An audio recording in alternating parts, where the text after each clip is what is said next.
नमस्कार मेरी YouTube family. मेरा नाम साहिब है। आज की इस वीडियो में हम एक बेहद रहस्यमयी और डरावनी कहानी सुनने जा रहे हैं जिसे मेरे एक सब्सक्राइबर ने मुझे शेयर किया था, जिनका नाम रवि है। रवि ने इस घटना को अपने आंखों से देखा है और इसे सुनकर आपके रोंगटे खड़े हो जाएंगे। तो चलिए सुनते हैं रवि की पर्सपेक्टिव से 375 नंबर बस का रहस्य। क्या आपने कभी किसी ऐसी बस के बारे में सुना है जो रात के अंधेरे में अचानक एक सुनसान बस स्टॉप पर दिखने लगती है? और क्या होगा जब आप उस बस में बैठ जाएं और पता चले कि यह बस आपको एक अनजान और खतरनाक सफर पर ले जा रही है? तो क्या आप तैयार हैं इस खौफनाक सफर को जानने के लिए?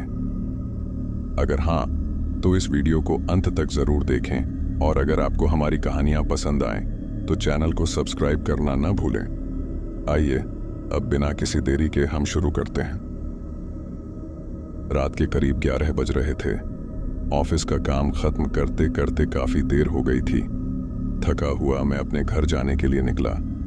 मुझे उस रात अपने घर पहुंचने की बहुत जल्दी थी क्योंकि अगले दिन एक जरूरी मीटिंग थी। जल्दी जल्दी कदम बढ़ाते हुए मैं बस स्टॉप पर पहुंचा। सड़क पूरी तरह से सुनसान थी, कोई आवाज नहीं, बस हवा का एक हल्का सा झोंका। तभी अचानक मेरी नजर एक पुरानी और धूल से ढकी 375 नंबर की बस पर पड़ी। ये बस वहां कैसे आई? इस रूट पर तो आमतौर पर बस नहीं आती थी और खासकर इस समय तो बिल्कुल नहीं। मैंने कुछ देर सोचा और फिर अपने आप को समझाया कि शायद ये कोई विशेष सेवा हो। आखिरकार मुझे घर भी तो पहुंचना था। मैंने बस में कदम रखा।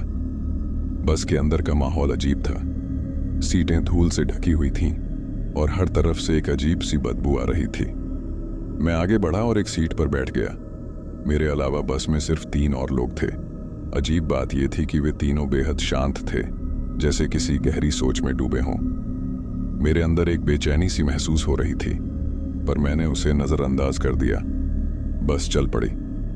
ड्राइवर का चेहरा काले कपड़े से ढका हुआ था और उसकी आंखें गहरे गड्ढों जैसी लग रही थीं। उसका चेहरा देखकर मेरे शरीर में एक ठंडी लहर दौड़ गई। मैंने अपनी घड़ी देखी। 11:15 थे।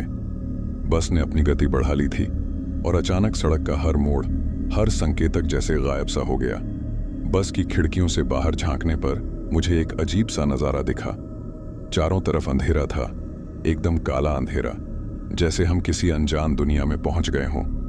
मेरा दिल तेजी से धड़कने लगा, पर मैंने खुद को शांत रहने का कहा।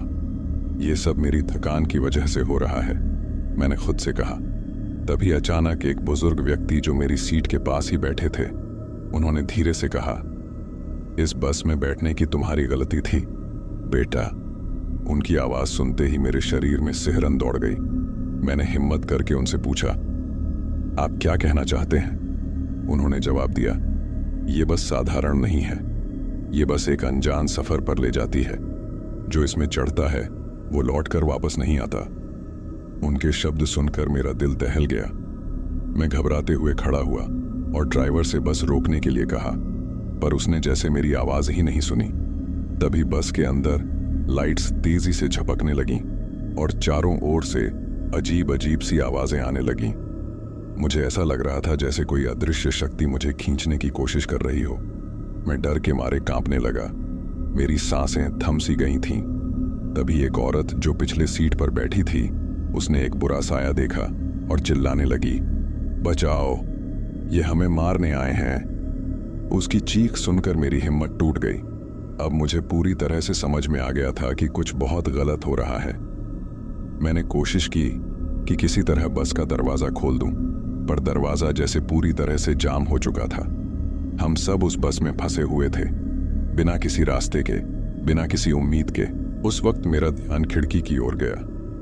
बाहर कोई पुराना और डरावना कब्रिस्तान दिखाई दे रहा था। मुझे अब तक यह बात साफ हो चुकी थी कि इस बस में कोई साधारण लोग नहीं बैठे थे। यह बस शायद उन लोगों की थी जो कभी जीवित थे पर अब नहीं है। मेरे सामने की सीट पर बैठा युवक धीरे धीरे अपनी आंखें खोल रहा था, पर उसकी आंखों में जीवन की कोई रोशनी नहीं थी। उसके चेहरे का रंग पीला और भावहीन था। मैंने डरते हुए पीछे मुड़कर देखा। हर व्यक्ति की आंखें जैसे मृत लग रही थीं।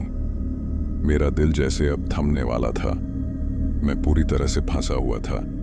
क्या यही मेरी जिंदगी का आखिरी पल था? तभी अचानक बस के ब्रेक लगे और एक झटके से बस रुक गई। सन्नाटा था, लेकिन बस का दरवाजा धीरे धीरे खुल गया। मैंने फुर्ती से नीचे उतरने की कोशिश की। जैसे ही मैं बस से बाहर निकला, मुझे अपनी चेतना लौटती हुई महसूस हुई। चारों ओर देखता हूं तो मैं अपने पुराने बस स्टॉप पर खड़ा था। बस न दारद थी, न वहां कोई और था। मैंने चैन की सांस ली, पर तभी मेरी नजर अपने हाथ पर गई। वहां मेरे हाथ पर एक अजीब सा निशान था, जैसे किसी ने उसे जोर से पकड़कर दबाया हो। मैं चौंक गया और मुझे उस बस में बिताए हुए हर एक पल की याद आने लगी। क्या वो सब एक सपना था या फिर कोई सच्चाई? मुझे समझ नहीं आया कि क्या हुआ था, लेकिन मैं जानता था कि वो अनुभव, वो रात, वो बस सच्ची थी। बस स्टॉप पर खड़े होकर मैं कुछ देर तक हांफता रहा। मेरा दिल इतनी तेज धड़क रहा था जैसे वो मेरी छाती से बाहर निकलने को आतुर हो। मुझे खुद पर विश्वास ही नहीं हो रहा था कि जो कुछ भी मेरे साथ हुआ वो असल में हुआ था या सिर्फ एक बुरा सपना था। पर मेरे हाथ पर बना वो अजीब निशान मुझे इस बात का यकीन दिला रहा था कि यह कोई भ्रम नहीं था। तभी मेरी नजर अपनी घड़ी पर पड़ी। यह अब भी रात के 11:15 थी। ठीक उसी वक्त पर जब मैं उस बस में चढ़ा था। मैंने अपने चारों ओर देखा। सब कुछ बिल्कुल वैसा ही था जैसा कि उस बस में चढ़ने से पहले था। लेकिन क्या यह सब संभव था? क्या समय रुक गया था या फिर मैं किसी रहस्यमयी समय के चक्र में फंसा हुआ था? मैंने एक लंबी सांस ली और खुद को समझाया कि मुझे घर जाना चाहिए। लेकिन मन में सवाल घूम रहा था, क्या अगर मैं फिर से इस रास्ते पर आया तो वो बस फिर दिखेगी, या ये सब केवल एक बार का ही मामला था? तभी मेरे फोन की घंटी बजी। मैंने देखा, ये मेरे दोस्त विनय का कॉल था। विनय हमेशा से ही मेरे साथ रहस्यमयी चीजों में दिलचस्पी लेता था। मैंने उसे जल्दी से सब कुछ बता दिया, हर एक छोटी से छोटी बात। उसकी आवाज में उत्सुकता साफ झलक रही थी। रवि, ये तो बहुत ही अनोखी घटना है। शायद ये कोई रहस्यमयी शक्ति का संकेत है। ऐसा करते हैं, कल रात को हम दोनों उसी बस स्टॉप पर चलेंगे और देखेंगे कि वो बस फिर से आती है या नहीं। अगर यह बस सचमुच कोई रहस्य है तो हमें इसे सुलझाना ही पड़ेगा, विनय ने पूरे जोश के साथ कहा। मैं उस समय थोड़ा हिचकिचा रहा था। मैं उस भयानक अनुभव को दोबारा नहीं झेलना चाहता था, पर विनय के जोश ने मुझे हिम्मत दी। मैंने हाँ कर दी और हम दोनों ने तय किया कि अगले दिन ठीक 11 बजे उसी जगह मिलेंगे। अगले दिन का इंतजार बहुत ही बेचैनी भरा था। दिन भर मेरे दिमाग में वही घटनाएं घूम रही थीं। जैसे ही रात हुई, मैं तैयार होकर निकल पड़ा। विनय पहले से ही बस स्टॉप पर मेरा इंतजार कर रहा था। हमने घड़ी देखी, रात के 11 बजे थे। चारों तरफ एक अजीब सा सन्नाटा था और ठंडी हवा में एक रहस्यमयी कंपन महसूस हो रही थी। हम दोनों बिना कुछ बोले बस स्टॉप पर खड़े होकर इंतजार करने लगे। अचानक दूर से हमें वही धुंधली बस आती हुई नजर आई। इस बार विनय भी मेरे साथ था और उसकी आंखों में भी डर के साथ साथ उत्साह साफ नजर आ रहा था। बस हमारे सामने आकर रुकी। उसकी खिड़कियों से वही अजीब सी धुंध और अंधेरा झांक रहा था। दरवाजा खुला और एक ठंडी हवा का झोंका हमारे चेहरे पर लगा। विनय ने मेरी ओर देखा और बिना कुछ कहे बस के अंदर कदम रखा। मेरे पास दूसरा कोई विकल्प नहीं था। मैं भी उसके पीछे पीछे बस में चढ़ गया। अंदर का दृश्य इस बार पहले से भी ज्यादा भयानक था। सीटों पर वही पुराने और अजीब लोग बैठे थे, जैसे उनकी आत्माएं कहीं और भटक रही हों। उनके चेहरों पर अब भी वही मृत सन्नाटा था। बस चल पड़ी। इस बार ड्राइवर की नजरें मेरी ओर नहीं बल्कि विनय की ओर थीं। उसने धीरे धीरे अपना मुंह खोला और एक गहरी आवाज में कहा, तुम लोग ये नहीं समझ सकते कि ये बस तुम्हें कहां ले जा रही है। इससे भागने की कोशिश न करना, वरना तुम्हारा भी वही हश्र होगा जो उन सब का हुआ है। उसके चेहरे पर एक भयानक मुस्कान थी, मानो वह किसी खतरनाक रहस्य का पहरेदार हो। विनय ने थोड़ा साहस दिखाते हुए उससे पूछा, कौन हो तुम लोग और ये बस हमें कहां ले जा रही है? ड्राइवर ने बिना कोई जवाब दिए बस की स्पीड बढ़ा दी। बाहर का दृश्य फिर से बदल गया। अब हमें अंधेरे में केवल जलते हुए मशालों का हल्का सा उजाला दिख रहा था। अचानक बस एक सुनसान और वीरान जगह पर रुक गई। सामने एक पुराने खंडहर जैसा भवन था जिसके दरवाजे पर कई भयानक प्रतीक बने हुए थे। ड्राइवर ने बस के दरवाजे की ओर इशारा किया, जैसे हमें वहां उतरने का आदेश दे रहा हो। हम दोनों बस से नीचे उतरे, लेकिन जैसे ही हम दरवाजे से बाहर निकले, बस गायब हो गई। हम उस खंडहर के सामने खड़े थे। चारों ओर सन्नाटा और एक भयानक ठंडक महसूस हो रही थी। मैंने विनय से कहा, हमें वापस लौट जाना चाहिए, ये जगह ठीक नहीं लग रही। लेकिन विनय ने कहा, नहीं रवि, शायद यही वो जगह है जहां हमें इस रहस्य का जवाब मिलेगा। हमें अंदर चलना चाहिए। मुझे उस पर भरोसा था, लेकिन मन में डर भी था। आखिरकार हमने खंडहर के अंदर कदम रखा। अंदर का माहौल और भी डरावना था।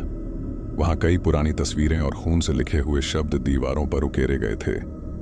तभी हमारी नजर एक छोटे से कमरे पर पड़ी जिसके अंदर एक पुरानी किताब रखी थी। विनय ने उसे उठाया और पढ़ना शुरू किया। उसमें लिखा था, जो कोई इस बस में चढ़ता है उसे उसकी आत्मा का बलिदान देना होता है ताकि इस दुनिया और परलोक के बीच का संतुलन बना रहे। केवल वही लोग इस श्राप से बच सकते हैं जिनमें सच्चा साहस और दिल में दया हो। विनय ने किताब को जल्दी से बंद किया और कहा, रवि, हमें यहां से जल्दी निकलना होगा।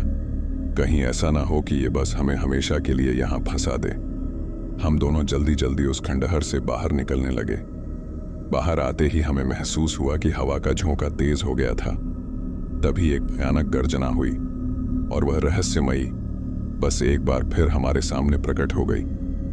ड्राइवर ने हमें देखा और एक मुस्कान के साथ बोला, तुमने साहस दिखाया है, इसलिए तुम दोनों को एक आखिरी मौका दिया जा रहा है। इस बस में दोबारा मत चढ़ना, नहीं तो ये आखिरी बार होगा। हमने बिना एक शब्द कहे वहां से भागना शुरू किया। जैसे ही हम भागते हुए बस स्टॉप पर पहुंचे, हमने पीछे मुड़कर देखा। वो बस और वो खंडहर दोनों गायब हो चुके थे। हमारे हाथों में वही किताब थी जो हमने खंडहर से उठाई थी। वो रात गुजर गई, लेकिन उस खौफनाक बस और खंडहर का ख्याल मेरे दिमाग से नहीं निकल रहा था।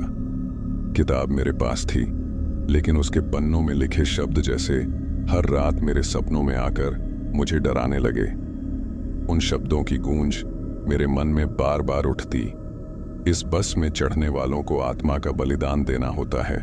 किताब को लेकर मैंने विनय से बात की तो उसने सुझाव दिया कि हमें किसी पंडित या किसी जानकार से इसके बारे में सलाह लेनी चाहिए। हमने मिलकर आसपास के एक जाने माने पंडित जी से संपर्क किया। जब पंडित जी ने हमारी बात सुनी और किताब देखी तो उनके चेहरे का रंग उड़ गया। उन्होंने तुरंत किताब को हवन कुंड में डालने की सलाह दी और कहा कि इस किताब का अस्तित्व बहुत खतरनाक है। पंडित जी ने बताया, ये किताब साधारण नहीं है, इसमें कई खोई हुई आत्माओं का श्राप समाया हुआ है। इस पर किसी अघोरी का प्राचीन तंत्र है जो अपनी आत्मा के बलिदान के लिए लोगों को उस रहस्यमयी बस की ओर खींचता है। ये बस एक माध्यम है आत्माओं को फंसाने का। जो इसमें चढ़ता है वो उस श्राप का शिकार बन जाता है। अगर तुमने उस किताब को जल्द से जल्द नष्ट नहीं किया तो ये तुम्हें भी अपने चक्र में फंसा लेगी। पंडित जी की बात सुनकर मेरी रीढ़ में ठंडक सी दौड़ गई। उस किताब के कारण हम दोनों की जिंदगी खतरे में थी। उसी रात हमने तय किया कि हम उस किताब को हवन कुंड में डालकर जला देंगे, जैसा पंडित जी ने कहा था। रात का वक्त था और पंडित जी ने हमें एक सुनसान जगह पर बुलाया ताकि किसी और पर इसका असर ना हो। जैसे ही हमने किताब को हवन कुंड में डाला, अचानक वहां तेज आंधी चलने लगी। आग की लपटें नीले रंग में बदल गईं और चारों ओर एक अजीब सी गूंज उठने लगी। ऐसा लग रहा था जैसे कई आत्माएं चीख चीख कर हमें रोकना चाह रही हों। तभी आग की लपटों में एक परछाई उभरने लगी। वो परछाई किसी अघोरी की थी जिसकी आंखें भयानक और चमकदार थीं। वो हमें घूरते हुए बोली, तुमने मेरी किताब को जलाकर बहुत बड़ी गलती की है। मैंने इस बस को उन लोगों की आत्माओं के लिए बनाया था जो लालच और बुरी प्रवृत्तियों में फंसे थे, लेकिन तुमने मेरी योजना बिगाड़ दी। अब तुम्हारी आत्माएं मेरी होंगी। हम दोनों ने एक दूसरे की ओर देखा। विनय के चेहरे पर डर और घबराहट साफ दिख रही थी। मैंने पंडित जी की ओर देखा तो उन्होंने तुरंत मंत्रोच्चार शुरू कर दिया। उनके मंत्रोच्चार के साथ ही आग की लपटें और भी तेज हो गईं। और वो परछाई धीरे धीरे धुंधली पड़ने लगी। अंततः एक भयानक चीख के साथ वो परछाई गायब हो गई और आग शांत हो गई। पंडित जी ने हमें बताया कि अब वो श्राप खत्म हो गया है और वो अघोरी की आत्मा अब कभी भी हमारे पास नहीं आएगी।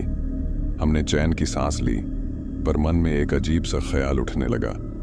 रात के सन्नाटे में पंडित जी ने एक आखिरी बात कही, ऐसी घटनाओं से कभी भी लालच और गलत प्रवृत्तियों का शिकार नहीं होना चाहिए। वो बस एक प्रतीक थी उन लोगों के लिए जो अपनी आत्मा को अपने कुकर्मों से दूषित करते हैं। उस श्राप ने उन्हें अपने चक्र में फंसा लिया था और तुम दोनों ने अनजाने में ही सही पर उस श्राप से मुक्ति दिलाई है।